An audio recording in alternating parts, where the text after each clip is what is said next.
Bien-aimés frères et sœurs, vous savez le standard de bienséance que Dieu demande, à savoir que les femmes doivent se taire dans l'assemblée. La femme qui prie ou qui prophétise doit se voiler.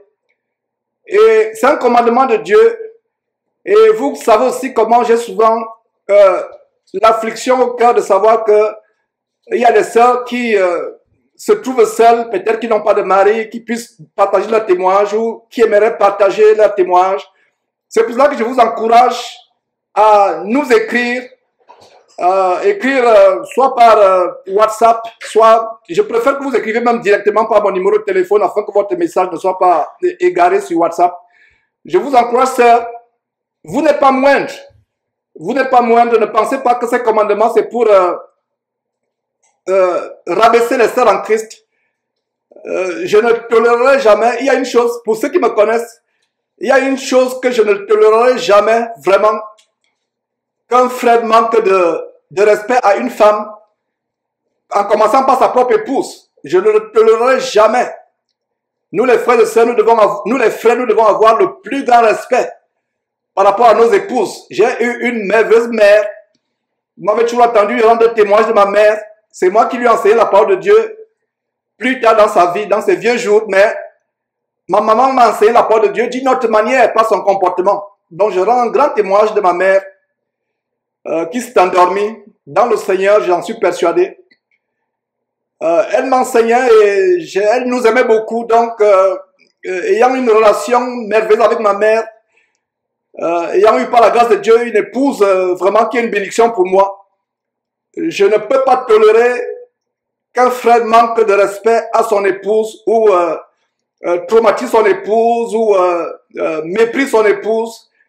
Et ces commandements de Dieu ne sont pas pour que vous pensiez seul en Christ que vous êtes moindre. Non, vous n'êtes pas moindre. C'est les commandements de Dieu. Si Dieu dit que la femme doit se taire dans l'assemblée, Dieu sait pourquoi la femme doit se taire dans l'assemblée. Si Dieu voulait que la femme se voile en priant, c'est que la femme doit se voiler. Dieu sait pourquoi. Et d'ailleurs, nous avons un détail. Dieu dit pour les anges.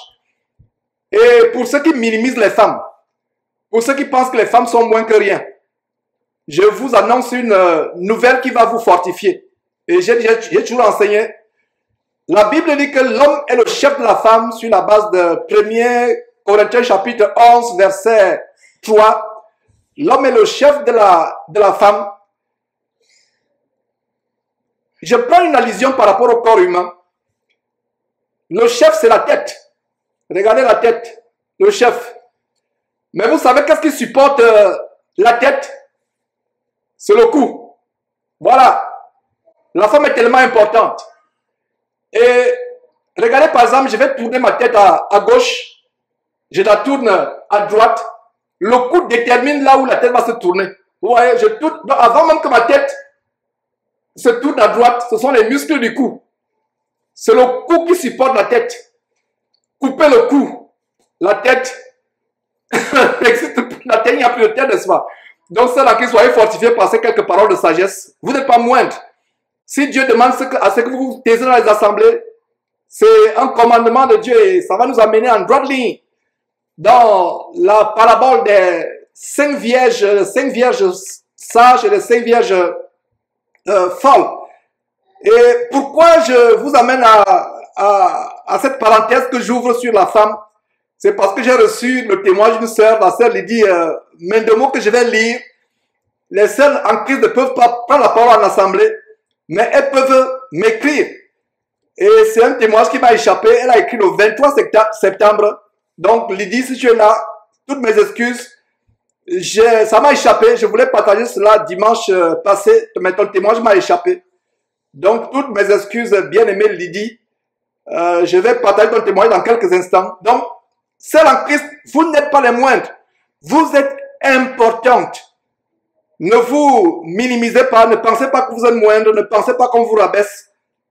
Ne laissez pas les hommes penser que non, on est macho, parce qu'il y a des gens qui enseignent que non, ces hommes qui vous appellent, qui vous amènent à vous taire dans les assemblées, ils vous minimisent, ils veulent marcher sur vous.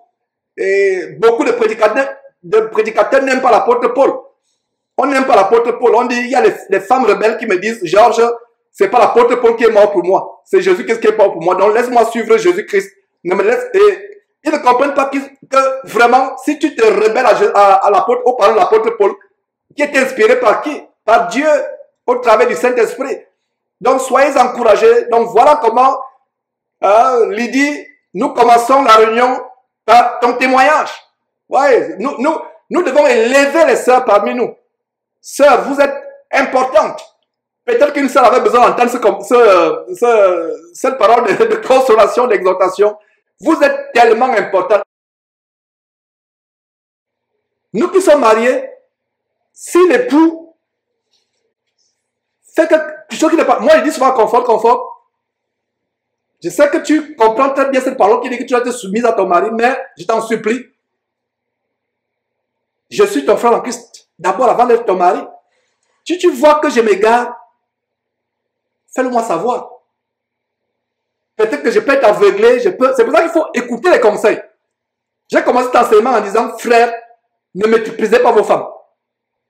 Les gens pensent que la femme, parce qu'elle peut enseigner, ne peut pas avoir les visions. La seule chose que Dieu dit que la femme peut faire, c'est enseigner. La femme peut guérir un malade. La femme peut parler en langue et prophétiser. La femme peut faire des miracles. Elle peut tout faire, elle peut avoir les visions. Elle peut tout faire. Allez lire Joël chapitre 2 ou Actes chapitre 2. La femme, vos filles prophétisent. Elle peut prophétiser. Mais elle ne peut pas enseigner. Elle ne peut pas. Elle doit se tenir ensemble. Il y a les règles pour la femme, mais elle peut tout faire. L'un des plus grands conseils que j'ai reçus, venant des frères et sœurs, ça venait des frères avec qui j'ai pris, mais certains venaient aussi de confort. J'examine bien entendu. J'examine, je dis non, elle a raison bibliquement parlant. Elle observe, elle dit non. Nous ne sommes pas orgueilleux. Je le dis encore, les frères et surtout, nous qui sommes d'origine africaine, faisons attention parce que nous ne nous mentons pas, frères d'origine africaine. On a vécu dans un environnement où la femme est de second rang. C'est pas cela. Et les gens sont un peu confus. Ils pensent que c'est exactement ce que je suis en train de faire en enseignant que la femme doit être soumise. Non, c'est pas une soumission d'esclavage. C'est pas une soumission de marcher comme elle devient maintenant une serpillère ou un torchon. Non. Elle est là. Et une femme qui, je vous assure, une femme qui est soumise à son mari est élevée par son mari, est honorée. La Bible dit d'honorer Dieu. La Bible dit d'honorer le roi. Est-ce que vous savez qu'il y a un verset où la Bible nous dit d'honorer les femmes? Savez-vous? La Bible dit d'honorer Dieu. Le mot honorer, mes frères et sœurs. La Bible dit d'honorer 1 Pierre chapitre 3. Vous voyez, Éphésiens chapitre 5 nous parle des devoirs de l'homme par rapport à aimer la femme. Il y a Colossiens chapitre 3, il y a Colossiens chapitre 3, Éphésiens chapitre 5, Colossiens chapitre 3. Et 1 Pierre chapitre 3, justement. Ah voilà. J'avais déjà souligné maintenant, je le souligne, j'encercle vraiment. Quand je souligne, c'est tellement important. Quand j'encercle ça, c'est important. Donc j'avais déjà souligné. J'encercle parce que honorer seul à Christ. Je n'ai pas jamais vu un verset où on demande d'honorer les hommes. Donc, sœur, tu es précieuse. Il y a trois degrés d'honorer dans la Bible. Honorer Dieu. Honorer le roi. Voilà. 1 Pierre chapitre 3, verset 7. Honorez-les. On doit les honorer. Et une manière de les honorer, et une femme qui est soumise à son mari, est élevée par son mari, est aimée par son mari. Parce qu'il y a les femmes, avec le féminisme, avec tout ce que la mentalité woke, je ne sais pas comment dire woke en français, où les gens, toutes sortes de théories transgenres, d'égalité de l'homme et la femme, etc., où les enfants peuvent faire leur vie comme ils veulent. C'est un outrage de montrer, de dire à une femme que tu dois être soumise à ton mari. C'est un outrage. Vous pouvez même perdre votre boulot si vous enseignez dans le cadre de l'entreprise que la femme doit être soumise à l'homme. On va vous mettre à la porte. Mais pourtant, une femme qui est soumise à son mari est élevée par son mari. Elle est honorée par son mari. Et le verset que nous lisons, c'est dans le contexte des rapports entre Sarah et Abraham. J'ai choqué quelques sœurs une fois. Il a dit que votre mari est votre Seigneur. Votre mari est votre Seigneur. Elles ont été choquées. Elles n'avaient pas lu ce verset. De Sarah qui appelait son mari Seigneur. Et la Bible nous dit ça en Christ. La Bible vous dit ça en Christ que la Bible nous enseigne que les sœurs en Christ parmi nous doivent imiter la mère dans la foi, l'épouse du père de la foi, Abraham, la foi chrétienne, qui appelait son mari Seigneur. Appelez-les par tous les petits noms douillets que vous voulez dans votre intimité entre mari et femme. Mais je vous conseille de faire comme Sarah, sœur en Christ, d'appeler votre mari Seigneur. Certains suivent les films de Hollywood où on appelle bébé, ou les dessins, je vais dire les séries brésiliennes ou amoureuses, où on a fait bébé, etc. Ou baby en anglais ou bébé. Ici en anglais, on dit babe, ça veut dire que bébé en français. Non, ton mari n'est pas ton bébé. Tu as eu des bébés, appelle les bébés. Mais ton mari, c'est ton Seigneur. Exactement comme Sarah. Et regardez comment le verset continue en 1 Pierre chapitre 3, c'est une parenthèse que nous ouvrons. Honorez-les. Parce que quand la femme est soumise à son mari, elle sera honorée. Donc, je fais cette petite parenthèse pour montrer que, frères et sœurs, suivons les conseils de nos épouses. S'ils sont fondés, elles peuvent être inspirées. Et aussi, je dis, il y a un témoignage. J'aimerais que Confort, tu me rappelles vraiment ce témoignage. Elle a témoigné il y a quelques jours. J'avais pris une voix qui n'était pas correcte. Il y a une décision que j'ai prise. On en parlait il y a quelques jours. Elle va me rappeler, je vais témoigner ça la semaine prochaine. Et, en fait, j'avais pris une décision. C'était une décision majeure qu'il fallait prendre. Aller sur A ou sur B. Et je lui ai dit que non. Je pense que A, aller sur A, c'est bon. Et elle pensait que B,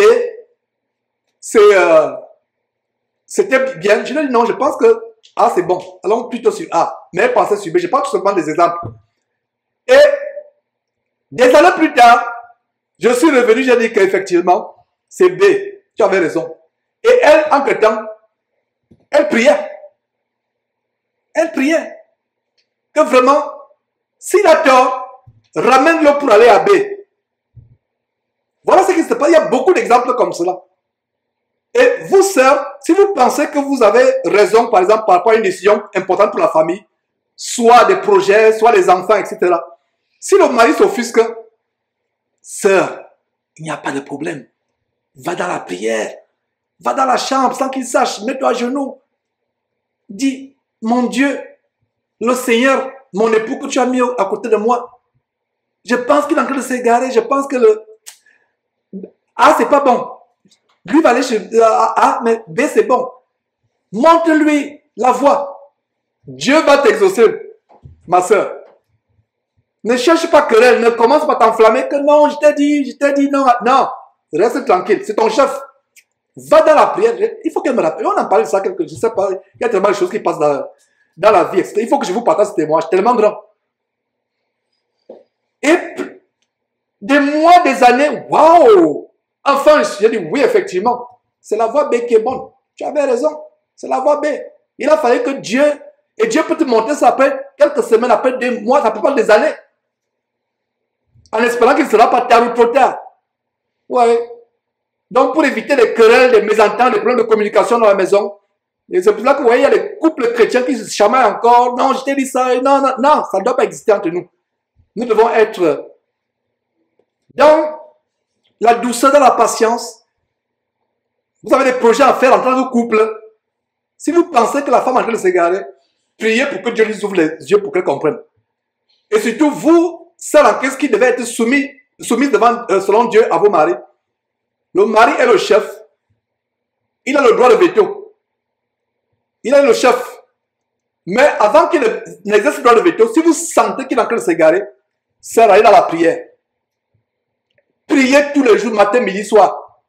Parlez à Dieu, dis à Seigneur Dieu, mon mari a pas une voix qui est mauvaise pour notre famille, qui est mauvaise. Ne vous chamaillez pas, ne faites pas de chamaillerie ou je ne sais pas de querelles. Non. Priez et ça va arriver.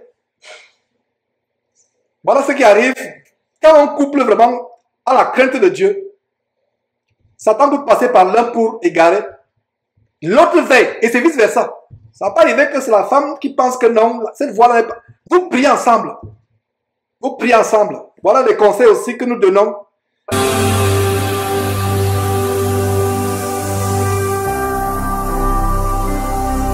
Jésus-Christ TV,